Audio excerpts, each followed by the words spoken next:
Hai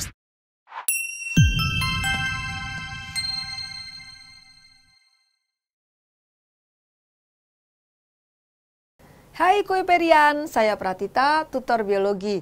Dalam video ini saya akan membahas soal SBMPTN tentang struktur hewan. Berdasarkan penelitian Kuiper, soal dengan topik ini paling sering muncul dalam 5 tahun terakhir. Kita bahas yuk. Soal yang pertama diambil dari soal SBMPTN tahun 2015.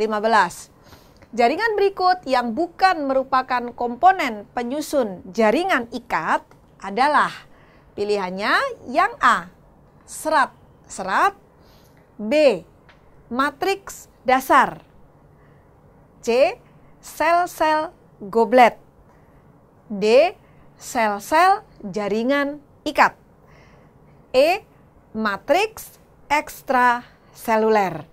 Nah, sebenarnya apa sih komponen dari jaringan ikat? Kita lihat. Komponen jaringan ikat.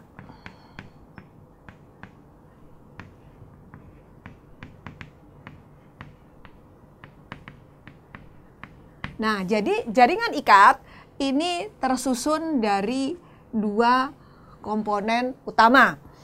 Yang pertama ini adalah matriks ekstraseluler. Yang kedua ini adalah sel-sel jaringan ikat.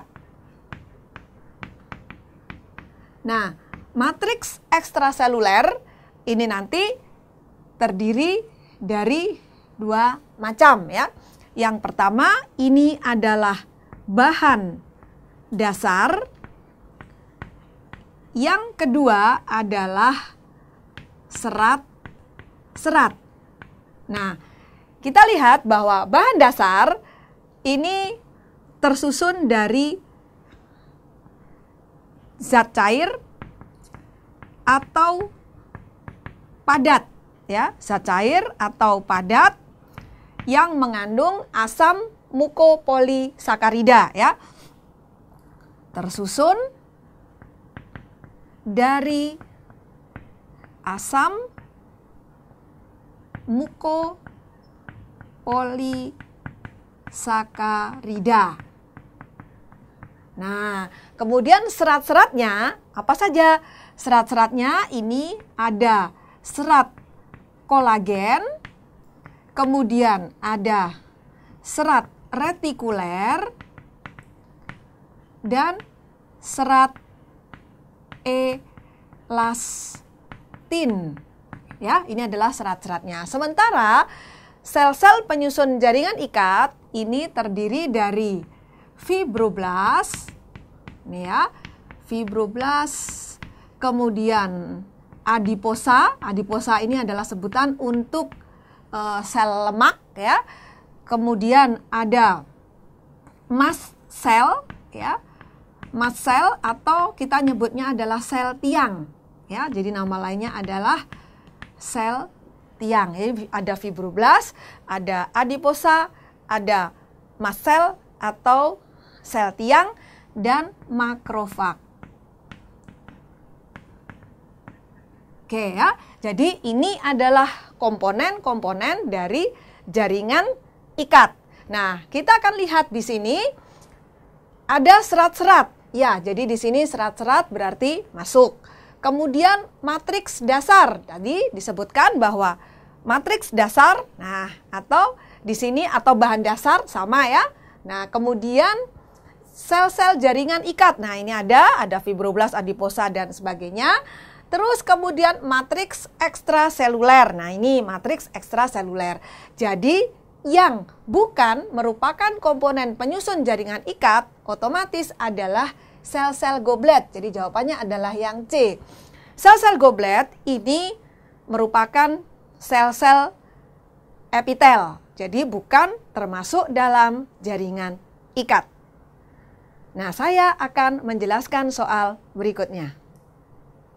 Oke, soal berikutnya diambil dari soal SNMPTN tahun 2012. berikut ini adalah hewan-hewan yang memiliki peredaran darah tertutup. Kecuali pilihannya A. Katak, B. Cacing tanah, C. Ikan, D. Ular, E. Belalang. Nah, sebelumnya kita akan membahas sedikit apa yang dimaksud dengan peredaran darah tertutup.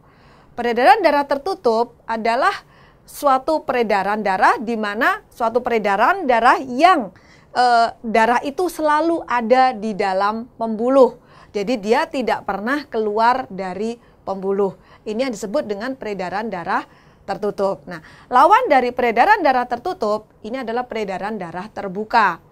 Kalau peredaran darah terbuka, maka ujung-ujung dari arteri, ya, jadi dari pembuluh darah itu membuka, sehingga pada saat tertentu darah itu akan merembes keluar dari pembuluh darah untuk masuk ke dalam jaringan. Nah, sekarang kita akan melihat manakah hewan-hewan yang memiliki peredaran darah tertutup. Di sini kita lihat bahwa peredaran darah tertutup itu dimiliki oleh kelompok vertebrata, ya. Jadi peredaran darah tertutup.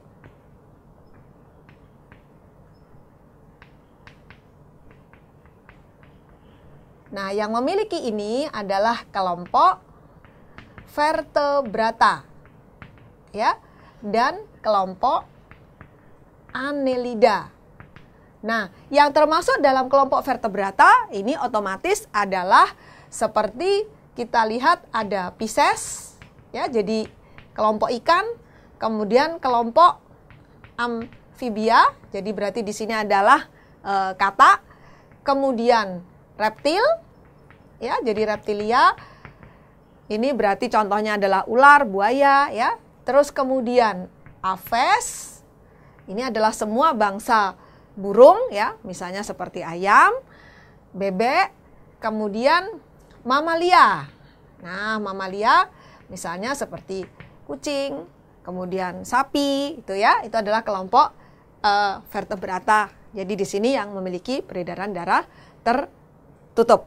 Nah, kemudian kita lihat Annelida. Annelida atau kita kenal dengan nama cacing gelang. Nah, cacing gelang ini berarti di sini yang termasuk anggota Annelida ini adalah cacing tanah. Ya, jadi cacing tanah. Terus kemudian lintah. Ya. Kemudian cacing seperti cacing palolo dan cacing wawo. Nah, ini juga mewakili masing-masing kelas dari kelompok Annelida. Ya. Jadi untuk lebih mudahnya mengingat, saya punya cara supernya. Solusi Kuiper. Ini dia. Super. Oke, ratu veteran. Ya, apa ini ratu veteran? Ya. Peredaran darah tertutup. Nah, ya. Peredaran darah tertutup. Ya, ratu peredaran darah tertutup veteran dimiliki oleh vertebrata. Nah, ya, vertebrata dan Annelida, ya. Jadi ini adalah cara supernya agar kalian bisa mudah untuk mengingat apa sih kelompok yang memiliki peredaran darah tertutup. Nah, otomatis yang memiliki peredaran darah terbuka adalah kelompok arthropoda. Di sini diwakili oleh belalang. Jadi jawaban yang benar adalah E. Oke, saya akan membahas soal berikutnya. Oke, soal berikutnya diambil dari soal SBMPTN tahun 2014. Ikan laut bertulang sejati bersifat hipoosmotik. pernyataan yang tidak tepat untuk menjelaskan pengaturan tekanan osmotik ikan laut tersebut adalah A. Ikan meminum air dalam jumlah banyak. B. Ikan kehilangan air dan memperoleh garam secara pasif. C. Ikan mengeluarkan kelebihan garam melalui insang. D. Ikan mengeluarkan kelebihan garam secara aktif melalui urin. E. Ikan mengeluarkan sedikit urin yang pekat. Nah, kita lihat ikan laut memang bersifat hipoosmotik, artinya sel-sel tubuhnya ini memiliki tekanan osmosis yang lebih rendah dibandingkan tekanan osmosis air laut. Nah, agar bisa bertahan hidup, maka ikan harus bisa menyamakan tekanan osmosis sel-sel tubuhnya menjadi sama dengan tekanan osmosis air laut. Nah, apa saja cara yang ditempuh oleh ikan agar dia bisa menyamakan tekanan osmosis tubuhnya? Ya, jadi di sini cara ikan laut menaikkan tekanan osmosis sel-sel tubuhnya. Nah, yang pertama di sini adalah bahwa ikan laut itu aktif minum. Ya, jadi aktif minum atau banyak minum. Dengan begitu, maka akan banyak garam yang masuk ke dalam tubuhnya, ya. Jadi dia banyak minum. Sehingga kalau kita perhatikan gerak mulut dari ikan laut itu cepat, ya, karena dia memang minum sangat aktif untuk minum. Ini. Kemudian cara yang kedua, kelebihan garam yang masuk tadi itu akan dikeluarkan melalui insang secara aktif, ya. Jadi di sini mengeluarkan kelebihan garam, ya. Mengeluarkan kelebihan garam melalui insang secara aktif. Nah, selain melalui insangnya, air laut juga bisa mengeluarkan kelebihan garamnya secara aktif juga melalui urin, ya. Jadi di sini selain melalui insangnya, ini juga akan mengeluarkan kelebihan garam melalui urin secara aktif. Nah, yang berikutnya lagi adalah meskipun ikan laut itu banyak minum, tetapi dia akan mengeluarkan sedikit urin dan urinnya ini pekat, ya. Jadi mengeluarkan sedikit urin, ya, sedikit urin yang pekat. Nah, dengan cara-cara ini, maka ikan laut itu bisa menaikkan tekanan osmosis sel-sel tubuhnya sehingga bisa sama dengan tekanan osmosis air laut, supaya dia bisa tetap bertahan hidup.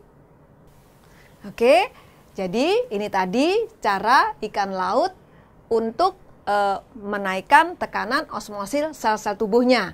Maka kita kembali ke soal pernyataan yang tidak tepat untuk menjelaskan pengaturan tekanan osmotik ikan laut adalah ikan kehilangan air dan memperoleh garam secara pasif, atau jawabannya adalah yang B.